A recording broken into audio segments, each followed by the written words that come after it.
Hello everyone! Welcome to my YouTube channel. For today's video, tuturuan ko po kayo kung paano mag-fill out ng Japan Visa application form. Unang-una, kailangan mag-download ng visa application form. Pwede kayong kumuha sa Embassy of Japan in the Philippines website o kaya naman sa website ng mga accredited agency katulad nito. Kumuha ako sa Universal Holidays kasi dyan ako madalas mag-apply.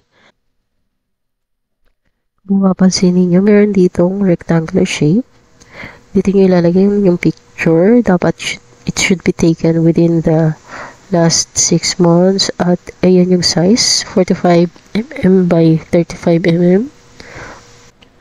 Kapag pumunta kayo sa mga studio, sabihin nyo lang for Japan Visa application. So, alam na nila kung anong size yon. Dapat with white background. Tapos, kapag itinikit nyo na siya sa form, gamit lang kayo ng paste, wag nyo i-staple. And, ilagay nyo rin yung inyong name and birth date sa likod ng picture bago nyo itikit. Ayun, so, umpisahan na natin. Pwedeng typewritten or handwritten ang pagsagot dito. Pero kailangan all caps.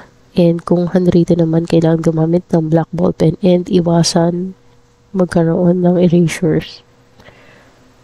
Yun. So, kunwari, surname ko. Given and middle name, kunwari, Ana, Lynn. Other names, I think, is applicable sa mga sikat na tao na mayroong ibang nakilala sa ibang pangalan. So, for me, NA lang siya. Date of birth, kunwari, 01/01/96. Take note, yung format niya is day, month, and year. Place of birth, kunwari Manila, tas province, NCR, country, Philippines.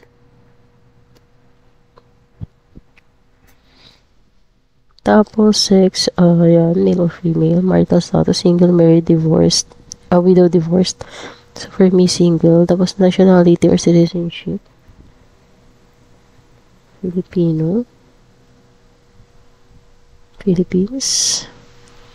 Former and other nationalities para sa mga dual citizenship or may ibang citizenship before, for me, NA.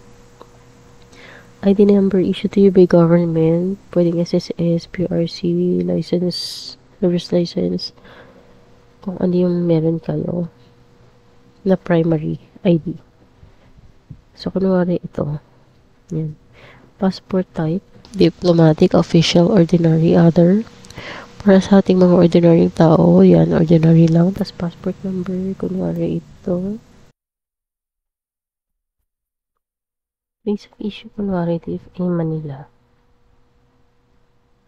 Date of issue, kunwari August 1st, 2018. Tapos date of expiry, yan. Issuing authority, DFA. Tapos, certificate of eligibility. According to Google, the certificate of eligibility for Japan is a document you have to get before you can apply for a long-term Japan visa, such as a work visa, student visa, or marriage visa. So, for me, in purpose of visit to Japan, sa akin, palaging tourism.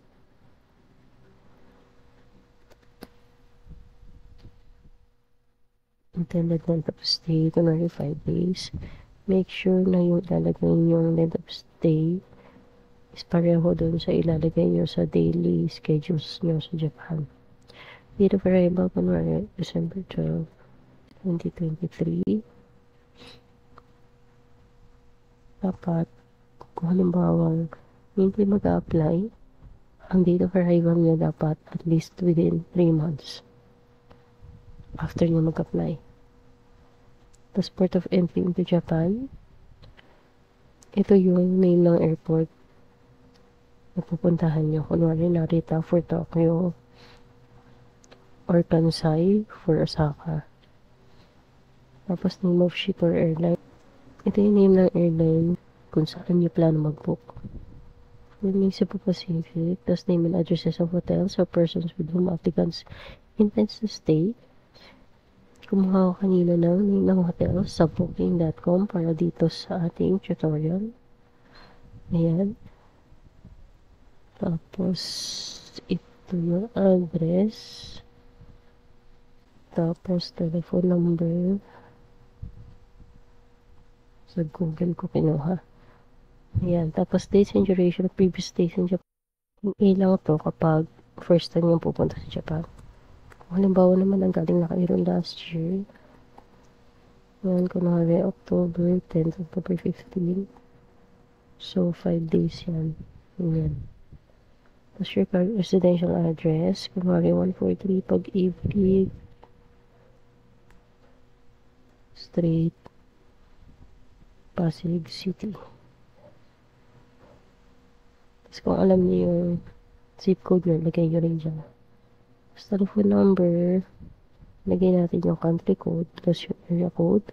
Tapos kunwari, 88888. Tapos, mobile number, lagay rin natin yung country code, tapos 9098888.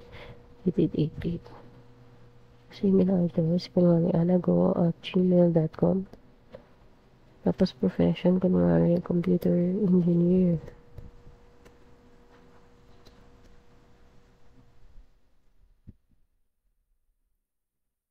Name and address of employer, kunwari ABC company. Telephone number, kunwari 7777. Tapos address, kunwari 567 Malawi Street, Makati City. Kung halimbawa wala kayong trabaho, estudyante pa lang kayo, pwede nyo ilagay dyan student. Yan, kung meron kayong partner, ilagay nyo lang yung occupation ng partner nyo. Kung applicant naman ay minor, ilagay dyan yung occupation ng parent. Para sa mga single, N. Tapos dito naman kung may ka-enter kayo sa Japan, lagay nyo rito yung mga details. Pero kung wala naman, NA. Tapos, yan, puro NA sa akin. NA, copy-paste na lang. NA. Kung meron din kayo inviters Japan, dito rin nalaging details. Sa akin, wala naman. Na NA.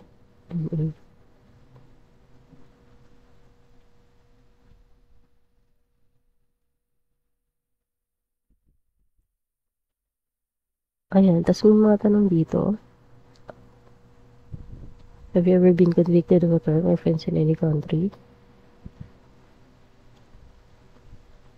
Sa akin, no. Have you ever been sentenced to imprisonment for 1 year or more in any country? No. Have you ever been deported or removed from Japan or any country for overstaying your visa or violating any law? Regulation? No. Have you ever been convicted and sentenced for a drug offense in any country or violation of law concerning narcotics, marijuana, opium, stimulants, or psychotropic substances? No. Have you ever engaged in prostitution or in the intermediation or solicitation of a prostitute for other person, or in the provision of a place for prostitution or any other activity directly connected to prostitution? No. Have you ever committed trafficking in persons or incited or aided another to commit such offense? No. Make sure na maging honest kayo sa pagsagot ng mga tanong na to. Tapos may tanong sabi rito, please tick yes if you have received any sentence even if the sentence was suspended. Tapos if you answered yes to any of the above questions, please provide relevant details. So for me, no. Tapos yung date of application, make sure na kung ano yung date na ilalagay nyo rito, yun din yung date na ipapasa nyo yung form sa accredited agency. Tapos, huwag kakalimutan maglagay ng signature. Ayun lang po. Tapos na po tayo sa ating vlog. Kung meron po kayong mga tanong, please, pakilagay lang po sa comment section. That's all for now. God bless everyone. Goodbye!